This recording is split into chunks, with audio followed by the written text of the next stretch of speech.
پیام ژنرال حسین یزدانپناه فرمانده کل سپاه ملی کردستان و رهبر پارت آزادی کردستان،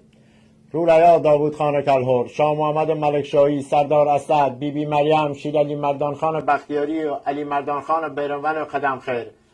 و نه که در روزا گذشته در شهرها و مناطق شما رخ داده کشتاری که به دست نیرویا ایران علیه ما صورت گرفت مجموعه ده حوادث تصادفی نیستند، بلکه حلقه‌ها و یک پیوسته زنجیره لشکرکشی و کشتار و سرکوب یک ملت و تمدن تاریخی که جرمش تنیا پافشاری وری هویت و حقوق شکوه و کرامت خوشه و نه که رخ داده تداوم خشونت سیستماتیک علیه ملت تاریخی و بدولته. این خشونت تقلیات تیران است حفظ حاکمیت سلطه ظالمانه و اشغالگرانه وری مردم خاکی که هن اونه ولیایی که در کرماشو سینه رولیا مندری خینایی که در لردگان و درود و خرمه و ازنا و فولادشهر و مردشت دلفان هرسین ایزه و کودشت نورآباد ایلام رختسه بریزمی و قتل عامی که در ملکشاهی صورت گرفت کلش رو دوچه سرچشمه میرن که تقلا 100 ساله تیروسی زوب کردن هویت امانه و با شکست ری بیه اونو ایسته توان شنفتن دنگ آزادی خواهی رولیا میدیا و که خسرو زاگرس نارن. در این حال یکی بین خین شیرپیایا کرماشون و لرستان و بختیاری و ملکشاهی و ایلام در خیابونه وطن او تاریک بینش و در صفوف سپاه ملی کردستان و آرامگاهاش و به گلزار شهدای جنگ با داعش و موشکباران پرده مشهوده ثابت کننده این حقیقت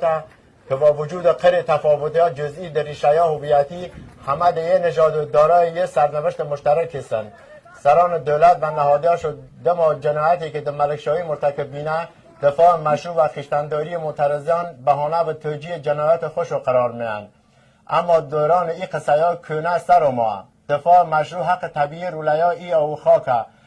اشغال شده هیچ ملت جامعه وظیفه ندارد برابر کشتار اشکنان غرور غارت سرمایه وطنش گوشگیر و دست به سر دست.